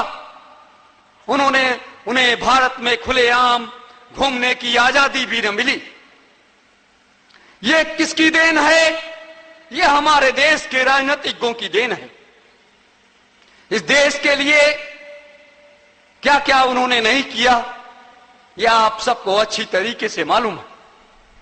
साथियों, आज 2012 है, 28 जुलाई 2012 है और 18 अगस्त 1945 की कहानी के बाद से लेकर के हम अपने देश के राजनेताओं के कानों पर जूं तक न रहेंगी कि हम उस शख्सियत के लिए कुछ करें, और वो शख्सियत हमेशा देश के लिए खड़ी रही और आज भी देश के लिए जीने और मरने का कसम 116 साल की उम्र में अपने संकल्प को पूरा करने के लिए नेताजी सुभाष चंद्र बोस आगे बढ़ रहे हैं। हमें आप सबको उनके लिए कुछ करना होगा। उस समय उन्होंने कहा था, आजाद हिंद फौज का जब गठन किया, उसकी जिम्मेदारियां रास बिहारी बोस से संभाली, तो उन्होंने कहा था, तुम मुझे खून दो, मैं तुम्हें आजादी दूंगा। देश के लाखों लाखों नौजवान, लाखों लाखों लोग तैयार हो गए और देश के लिए कुर्बानी देने के लिए आजाद हिंद फौज में शामिल हो गए। कदम से कदम बढ़ाए जा, खुशी के गीत गाएगा जा, ये जिंदगी है तू कौम पे लुटाए जा। मित्रों, इस गाने के साथ लोग आगे बढ़ चले। कितनी बड़ी कुर्बानियां दी, क्या क्या शहादत किया, लेकिन नेताजी को हमारे देश के आम नागरिक और देश के राजनीतिक लोगों ने भुला दिया। 1950 में नेताजी सुभाष चंद्र बोस ने गुरु दीक्षा लेकर के और सन्यासी बन गए।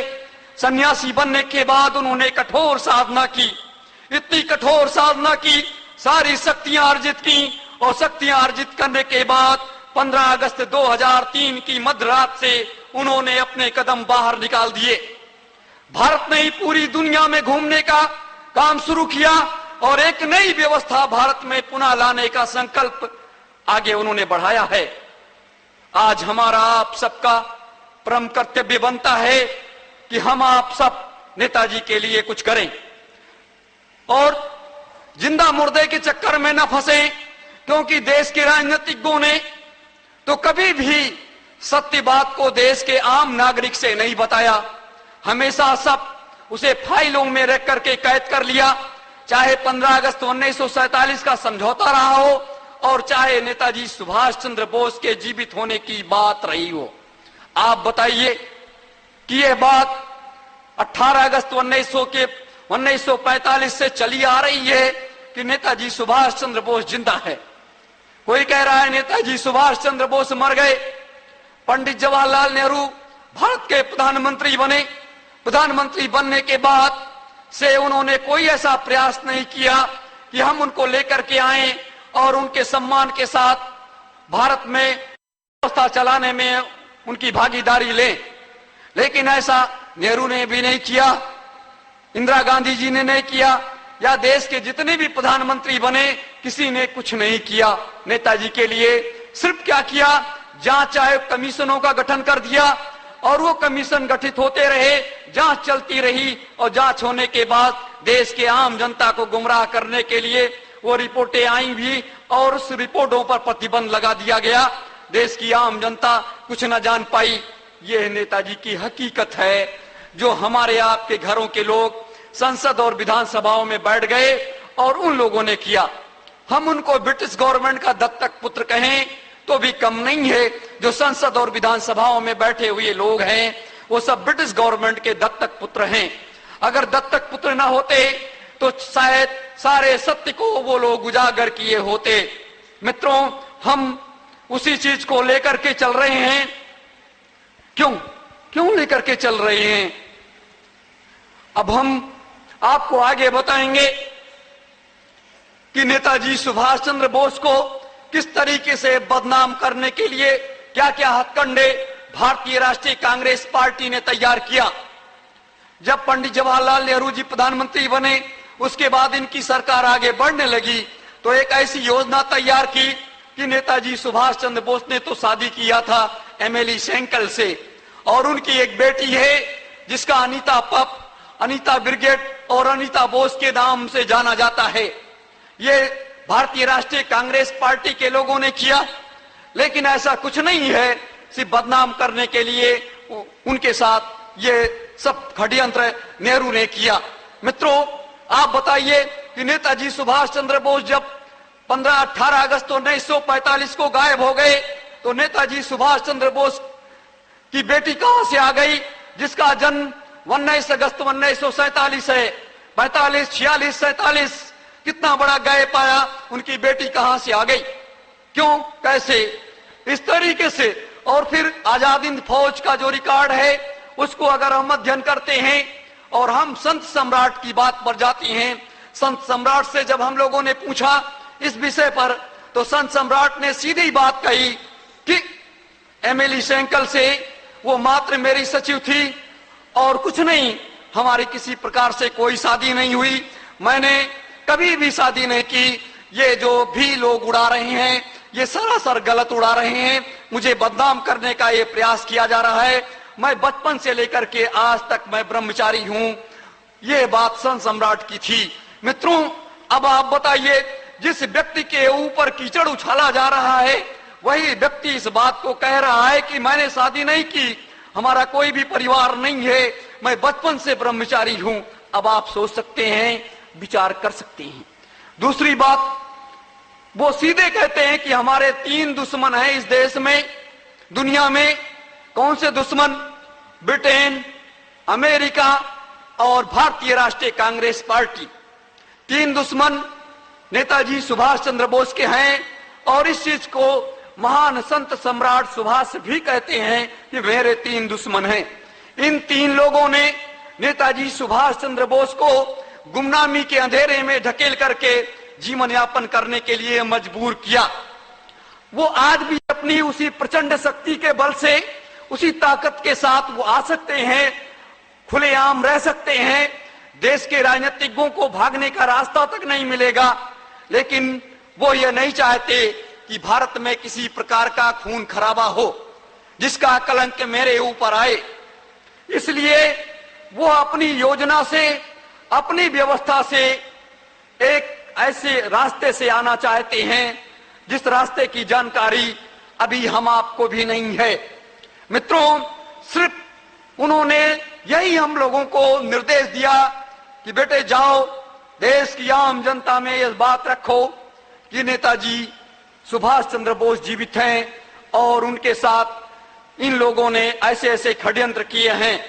आप बताइए कि एक व्यक्ति एक बार जन्म लेता है, एक बार उसकी मृत्यु होती है, लेकिन 23 जनवरी 1897 को जन्म लेने वाले व्यक्ति का 13 बार मृत्यु की घोषणा हो चुकी है। 13 बार मृत्यु की घोषणा करने वाला व्यक्ति कौन? 2 बार ब्रिटिश गवर्नमेंट ने और 11 बार इंडिया गवर्नमेंट ने। और 13 बार करने के बाद भी हमारी सरकारें, हमारे देश के राजनेता ये कहते हैं कि नेताजी सुभाष चंद्र बोस की मृत्यु तो नहीं हुई। क्यों?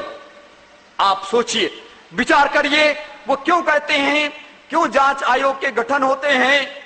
अब अगर हमारे देश के राजनीतिज्ञों में जरा सी नैतिकता होती या नैतिकता का वो पाठ पढ़े होते तो जस्टिस मनोज कुमार मुखर्जी जांच आयोग कमीशन का गठन अटल बिहारी वाजपेयी जी की सरकार ने किया था, और मनमोहन सिंह की सरकार ने उस रिपोर्ट को लोकसभा में खारिज करते हुए 2021 तक उस पर प्रतिबंध लगा दिया कि 2021 तक जस्टिस मनोज कुमार मुखर्जी जांच आयोग कमीशन की रिपोर्ट सार्वजनिक नहीं किया जाएगा।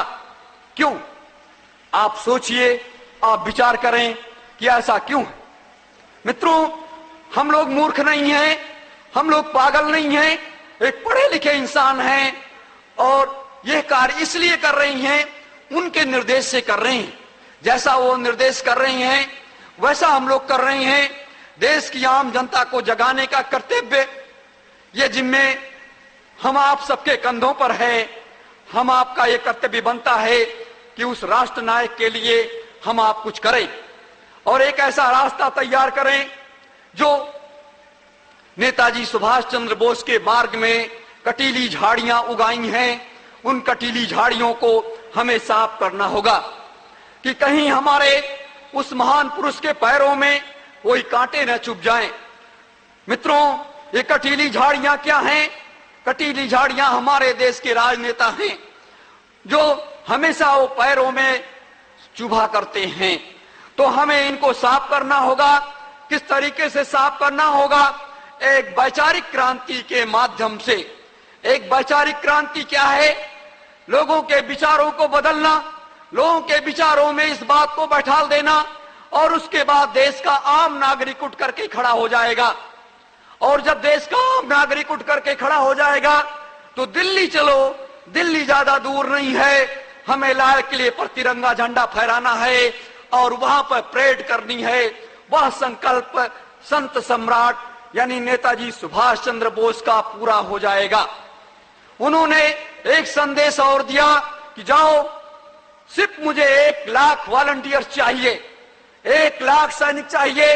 1 लाख वॉलंटियर्स की बात जो हुई तो 1 अरब लगभग 30 करोड़ आबादी भारत की है।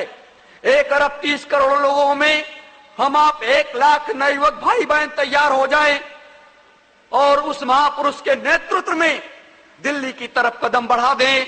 देश के राजनीतिक लोग फुटबॉल के तरीके से भागते नजर आएंगे क्योंकि उसके बढ़ते हुए वेग को रोक पाना किसी भी राजनेता के बस में नहीं है।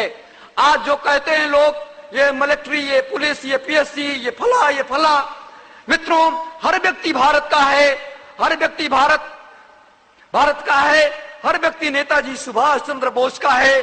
उसकी विचारधारा बदलते देर नहीं लगेगी और वह आपके साथ कदम से कदम मिला देगा और आपके साथ वो चल पड़ेगा। मित्रों, ये हमारे अंदर, सबके अंदर एक सोच होनी चाहिए, एक विचारधारा होनी चाहिए, तभी हम आप कामयाब हो सकते हैं और इस देश के लिए कुछ कर सकते हैं। अभी हमारे कई वक्ताओं ने अपने अपने विचारों से आपको अवगत कराया और ये अवगत इसलिए कराया कि जिससे आपके विचार में, आपके दिमाग में ये बात बैठ सके और ये आगे का रास्ता हम आप तैयार कर सकें। मित्रों, देश के राजनीतिक लोग सत्ता मिलने के बाद क्या किए, क्या कर रहे हैं, वो आप अच्छी तरीके से जानते हैं। लेकिन एक बात आप लोग जान लीजिए कि अगर हम आप इस गफलत में हैं कि हमारा ये मुल्क आजाद हो गया, तो ऐसा नहीं है। हमें दूसरी आजादी की लड़ाई नेताजी सुभाष चंद्र बोस के नेतृत्व में लड़ना होगा। पहली आजादी की लड़ाई जो लड़ी लोगों ने, उसमें क्रांतिकारी लोग अलग हताहत हो गए और उसके बाद नेताजी सुभाष चंद्र बोस अलग रास्ते पर चले गए। लेकिन और उसमें हमारे देश का बंटवारा हुआ, आप अच्छी तरीके से जानते हैं। भारत माता के 2 खंड किए गए, 50 लाख हिंदू मुसलमान मार दिया गया। क्या क्या दुर्दशाएं हुई वो जो लोग इतिहास पढ़ते होंगे अच्छी तरीके से जानते हैं। नेताजी खंडित भारत में नहीं गए थे, नेताजी अखंड भारत में गए थे और वो अखंड भारतवर्ष की कल्पना लिए आज भी सन्यासी जीवन व्यतीत करते हुए। ऐसी बात नहीं, हम आप तो उनके साथ हैं ही, लेकिन हमारे आपके जैसे सन्यासी उनके साथ हजारों सन्यासी इस तरीके से हैं जिनकी विचारधारा, जिनका कार्य सिर्फ देश है, भारत है और एक योजना के तहत ये नहीं कि हमें कुछ करना है, वो सारी व्यवस्था को बना करके तैयार कर दिए हैं। एक प्लेटफार्म भी उन्होंने बना करके तैयार कर दिया है, उस पर लाइनें भी बिछ गई हैं। सिर्फ क्या है कि उस पर रेलगाड़ी लाने की आवश्यकता है, ड्राइवर की आवश्यकता है और गार्ड की आवश्यकता है। और जब वो उस लाइन पर गाड़ी चलेगी तो जहां जहां जिस स्टेशन पर रुकेगी उस पर यात्री बैठते चले जाएंगे। मित्रों, ये सारी व्यवस्थाएं अपने पूज्य गुरुदेव ने तैयार कर ली हैं। हमें किसी प्रकार से शंका नहीं करनी चाहिए ये मत सोचिए कि 116 साल का व्यक्ति क्या भारत के लिए कुछ कर सकता है। मित्रों, भारत के पक्षियों में वो ताकत है, भारत के मनुष्यों की बात तो छोड़िए। 160 साल की उम्र में भीष्म पितामह ने महाभारत का युद्ध लड़ा था और 116 साल के व्यक्ति आज आप जब देख लेंगे, उनके बराबर हम सब नवयुवक हैं, उनके बराबर चल नहीं सकते, उनके जैसा बोल नहीं सकते। मित्रों, आज भी हम आपको माइक की आवश्यकता पड़ती है सुनाने के लिए, उनको कोई माइक की आवश्यकता नहीं, 10-20 हजार आदमी को वैसे वो सुना सकते हैं। वो चलने लगे, हम आप दौड़ना पड़ेगा उनके बराबर चलने के लिए। इतनी ताकत, इतनी क्षमता है उनके पास आज भी मौजूद है। ये हम लोगों का उनके साथ का जो व्यतीत समय है वो मैं आपको बता रहा हूं।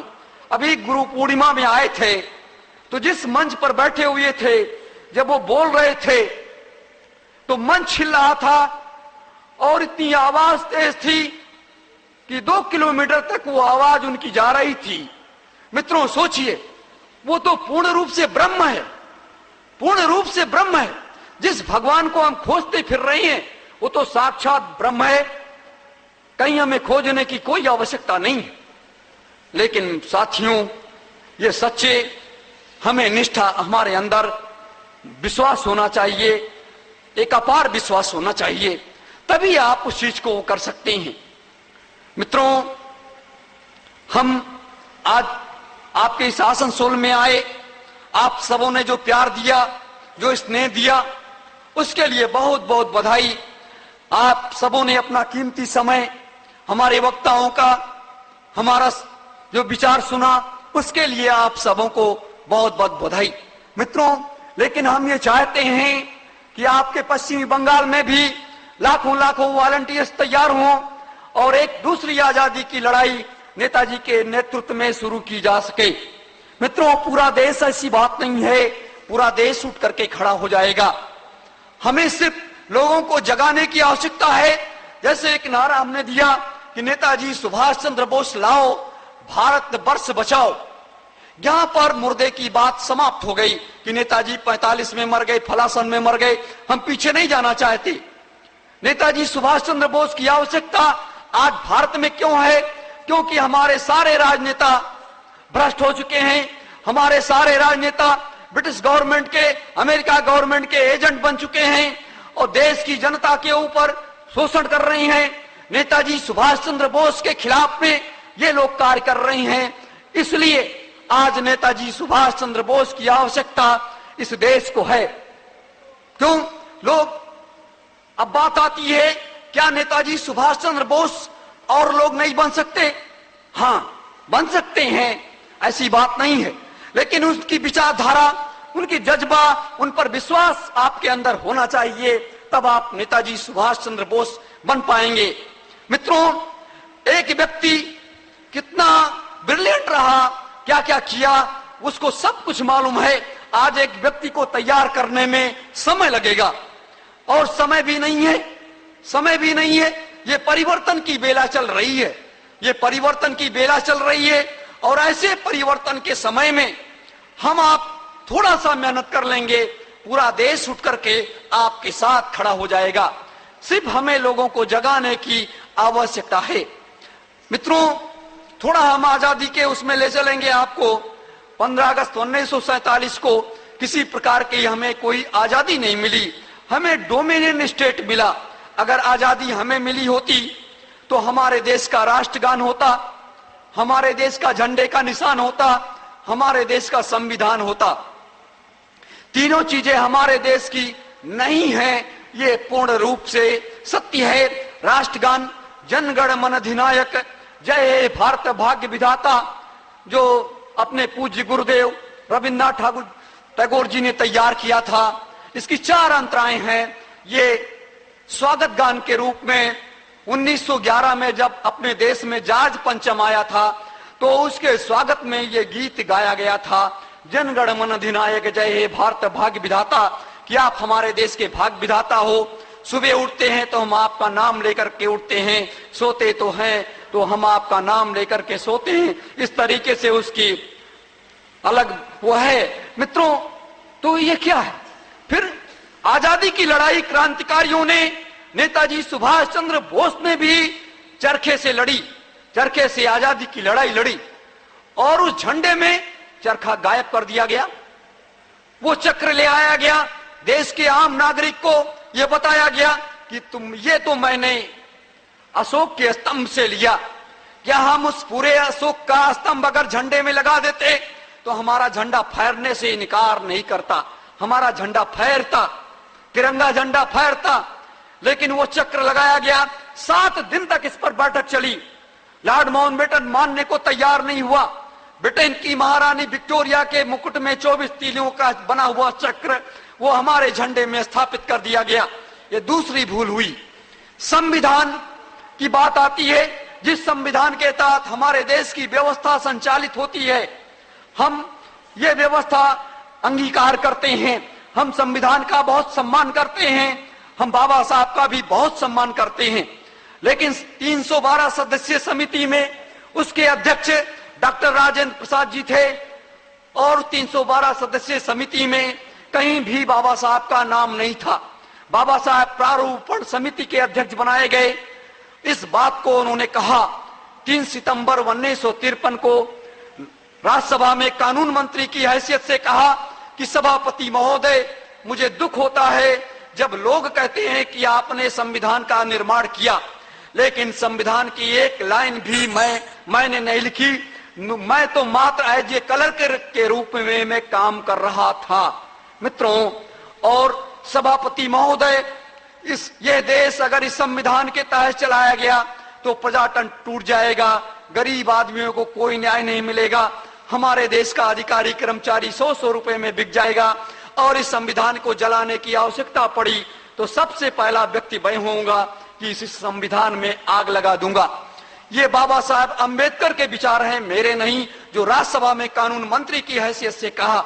अब आप बताइए, 15 अगस्त 1947, 26 जनवरी 1950 से लेकर के आज तक हमारे राजनेताओं ने देश के आम नागरिकों की आंखों में धूल झोंका या नहीं झोंका? हमें गुमराह किया या नहीं किया? हम किस तरीके से परेशान हैं, पूरा देश किस तरीके से, कोई भ्रष्टाचार से परेशान है, तो कोई गरीबी से परेशान है, कोई महंगाई से परेशान है, कोई किसी से परेशान है, कोई किसी से परेशान है। क्यों? हमारे देश के राजनेता इतने बड़े वो हो गए कि देश की कोई परवाह नहीं की, बिना इजाजत के अलग अलग काम करने लगे। तो ये क्या है मित्रों? तो ये बहुत सी ऐसी स्थितियां हैं जब इस सत्य को वो लोग 65 सालों में नहीं बता पाए, तो 65 सालों में नेताजी सुभाष चंद्र बोस का भी वो सत्य देश के आम नागरिक को नहीं बता पाए, क्योंकि उनसे जो गलतियां हुई उस गलतियों पर वो पर्दा डालते चले गए। हाँ, इतना जरूर किया हमारे देश के प्रधानमंत्री और राष्ट्रपतियों ने कि एक पर्दा लगाया। जैसे ये पर्दा लगा हुआ है, एक तरफ नेताजी सुभाष चंद्र बोस और 4250 राजनेता खड़े हो गए, और एक तरफ पूरे भारत की जनता खड़ी हो गई। 4250 सांसद विधायक राज्यसभा मेंबर्स हैं हमारे देश में। वो लोग नेताजी सुभाष चंद्र बोस को अपने पास खड़ा करके और जानते हुए अनजान बन गए, और 1 अरब 30 करोड़ आबादी को उन्होंने मूर्ख बनाए रखा कि आप लोग कुछ मत जानो, कुछ मत समझो। मित्रों, नेताजी सुभाष चंद्र बोस ने त्याग किया है, संघर्ष किया है, तो आज उनकी आवश्यकता इस देश को है, क्योंकि देश की इसलिए आवश्यकता है कि देश के सारे राजनेता गलत रास्ते पर चले गए। हमारे देश के बड़े बड़े महात्मा हमें सच्चे रास्ते पर नहीं ले जा पा रहे हैं, उनकी भी विचारधाराएं थोड़ा दूसरे रास्ते पर जा रही हैं। राष्ट्रीय भावना वो हमारे आपके अंदर नहीं जागृत कर पा रहे हैं। इसलिए एक मुखिया की आवश्यकता है, एक अगुवा की आवश्यकता है, और अगुवा के रूप में हमें नेताजी सुभाष चंद्र बोस को बनाना है, और उनके पीछे कदम से कदम मिलाना है, उनके लिए हमें काम करना है, और इस देश को पूर्ण रूप से स्वतंत्र कराना है। एक भारत में नई शासन की व्यवस्था हमें इस देश में स्थापित करनी है। मित्रों, ये हमारे आप सबके अंदर अपने को जागृत करना है। दूसरी बात, हम ये चाहते हैं कि कोई भी लड़ाई लड़ने के लिए हमें व्यक्तियों की आवश्यकता होती है, उसके बाद धन की आवश्यकता पड़ती है। बिना धन के आप कोई भी लड़ाई नहीं लड़ सकते। नेताजी सुभाष चंद्र बोस ने आजाद हिंद फौज बनाई तो उस समय धन की आवश्यकता थी। हमारे आपके घरों के लोगों ने अपना सब कुछ कुर्बान कर दिया, दे दिया और आगे बढ़ते चले गए। आज ये दूसरी आजादी की लड़ाई लड़ने के लिए आप सबको भी तन और मन से, धन से सहयोग करना पड़ेगा, सहयोग करना पड़ेगा, तभी ये पूरी लड़ाई हम आप लड़ सकते हैं। क्योंकि इन राजनेताओं के पास अथाह संपत्तियां हैं, आपके पास कोई संपत्ति नहीं है। आपके पास आपके द्वारा दिए गए एक एक रुपए ही आपके पास हैं, जिससे ये लड़ाई हम आप सब लड़ रहे हैं, सरकार से लड़ रहे हैं और आम जनता के बीच में ये संदेश पहुंचा रहे हैं। जैसे आपके पश्चिम बंगाल में भाई अजय चक्रवर्ती जी, उनके पिताजी और कई ऐसे उनके साथी हैं जो कि इस आवाज को बुलंद किए हुए कई सालों से हैं। क्यों बुलंद किए हैं? ये भी पढ़े लिखे इंसान हैं, ये भी जानते हैं, लेकिन इसलिए कि नहीं, सत्य के लिए लड़ना चाहिए। भगवान कृष्ण ने क्या कहा? गीता का उपदेश जो उन्होंने दिया, क्या दिया? लेकिन आज उस पढ़ते तो हम गीता हैं, लेकिन हम उसका अनुसरण नहीं करते मित्रों। लेकिन हमें अनुसरण करना पड़ेगा। भारतीय सुभाष सेना संगठन एक आध्यात्मिक और राजनीतिक संगठन है जो एक भारत को एक नई दिशा देने के लिए आगे बढ़ रहा है। भारत में मात्र एक ऐसा संगठन है जो पूरे भारत में एक दिशा देने के लिए आगे बढ़ रहा है। ये जो तस्वीर हम आप देख रहे हैं, ये तस्वीर महान संत सम्राट सुभाष जी की है, जिनको हम लोग भी नेताजी सुभाष चंद्र बोस कहते हैं, सरकार भी कहती है। जस्टिस मनोज कुमार मुखर्जी ने भी इसी व्यक्ति को, इसी महात्मा को डिक्टो किया कि 10 नामी बाबा के रूप में संत सम्राट ही असली नेताजी सुभाष चंद्र बोस हैं। अमेरिका की CIA खुफिया एजेंसी ने भी इसी चीज को डिक्टो किया, कहा कि यही व्यक्ति है। क्यों? 2 बार अमेरिकी CIA खुफिया एजेंसी ने इस बात को कहा कि ये मेरी दूसरी रिपोर्ट है कि नेताजी सुभाष चंद्र बोस कभी भी भारत में खुलेआम प्रकट हो सकते हैं। ये 19 अक्टूबर 2002 की बात है। मित्रों, क्यों ऐसा हो रहा है? तमाम बड़े बड़े मनीषियों ने भी नेताजी के बारे में कहा है कि नेताजी सुभाष चंद्र बोस जीवित है और वो आएंगे और वो अवतारी पुरुष है। मित्रों, तो ये सारी स्थितियां हैं और हमारे देश के राजनेता प्रधानमंत्री, मैं आपसे बताऊं कि 18 सालों से इस लड़ाई को मैं लड़ रहा हूं। 18 सालों से कम 3000 पत्र मैंने भारत के प्रधानमंत्री और राष्ट्रपति को लिखे होंगे। बहुत से मांग पत्र जिलाधिकारियों के माध्यम से, मुख्यमंत्री के माध्यम से, राज्यपाल के माध्यम से भी भेजे गए, लेकिन किसी भी पत्र का कोई भी जवाब अपने देश के प्रधानमंत्री और राष्ट्रपति नहीं दे पाए। 18 सालों में एक भी मेरे पत्रों का जवाब ना मिलना, ये आप जान सकते हैं कि क्या है। अगर हम झूठ बोलते, अगर हम गलत किए होते तो हमारे पत्रों का जवाब ये देते, लेकिन जो चीज सत्य है उस सत्य का मुकाबला न कर पाने की स्थिति में उस सत्य के बारे में एक भी लाइन का जवाब प्रधानमंत्री और राष्ट्रपति जी 18 सालों में नहीं दे पाए। यही कारण रहा है। मित्रों, ये सोचने का विषय है। आज हम अमेरिका के राष्ट्रपति को पत्र लिखते हैं, ब्रिटेन के प्रधानमंत्री को पत्र लिखते हैं, तो 24 घंटे में, 48 घंटे में, 56 घंटों में हमारे पास उसका जवाब भेज देता है, लेकिन हमारे देश का प्रधानमंत्री जवाब नहीं भेजता। ये क्या है? मुझे दुख है इस बात का। मित्रों, दुख है इस बात का। तो हमें आप सबको आवाज में आवाज मिलाना है कि नेताजी सुभाष चंद्र बोस जीवित है। भारत सरकार की यह जिम्मेदारी बनती है कि सुभाष जी को मान सम्मान के साथ उनको लाया जाए और उनको प्रधानमंत्री राष्ट्रपति नहीं बनना है, उनके नेतृत्व में भारत की व्यवस्था संचालित की जाए, उनसे दिशा निर्देश लिया जाए कि हम भारत की व्यवस्था कैसे संचालित करें, कैसे भारत के लोग खुशहाल हों, कैसे ये व्यवस्था चले। तो इतना करने में इनको कौन सी परेशानी है? इनको कोई परेशानी नहीं होनी चाहिए। और लेकिन ऐसा वो कर पाने में अपने को सक्षम नहीं पा रहे हैं। हमारे आपके सब किसी न किसी घर के कोई प्रधानमंत्री है, कोई राष्ट्रपति है, कोई मुख्यमंत्री है, कोई राज्यपाल है, कोई सांसद विधायक मंत्री है, लेकिन कोई भी एक आवाज नहीं बोलता। अब मैं दूसरी घटना आपको बताऊं। जिस आश्रम पर ये सीतापुर में घाघरा नदी के किनारे मुजैना आश्रम पर रहते थे, 23 साल वहां पर रहे। 23 सालों में जो भी व्यक्ति सांसद या विधायक उस क्षेत्र का भी जीत जाता था तो उस आश्रम के बगल से निकल जाता था, लेकिन उस आश्रम पर नहीं जाता था कि हम जाकर के उस महाराज ऐसे संत का दर्शन तो कर लें। सोचिए, एक सांसद, एक विधायक क्षेत्र का ऐसे व्यक्ति के पास ना जाना। इस पर हम लोगों ने उन लोगों से जानना चाहा तो उन्होंने कहा कि अगर मैं वहां पर चला जाता हूं तो वहां जाने के बाद हो सकती है मेरी सदस्यता समाप्त हो जाए, कि आप तो वहां नेताजी से मिलने गए थे। ऐसे उस सांसद और विधायकों के जवाब हुआ करते थे। मित्रों, ये सबसे दुखद बात है कि ऐसा कौन सा कार्य, नेताजी ने कोई ऐसा गलत काम नहीं किया।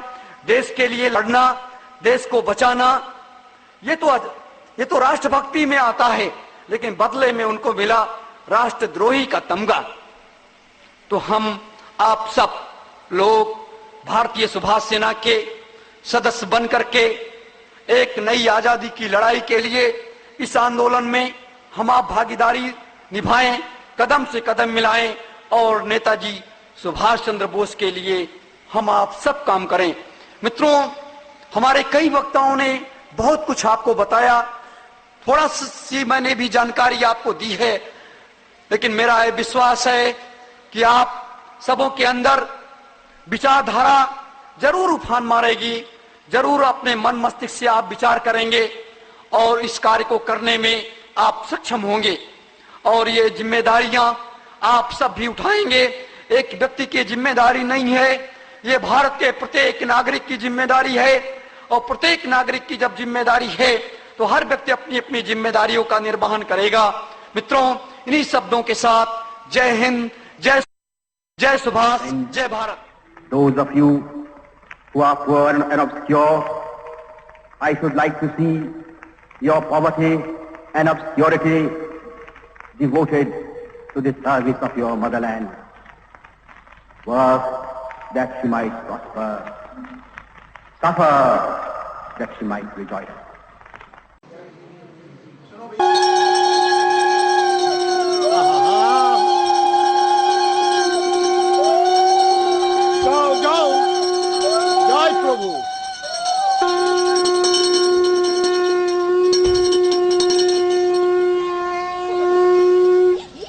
জয় এসো, চলে এসো।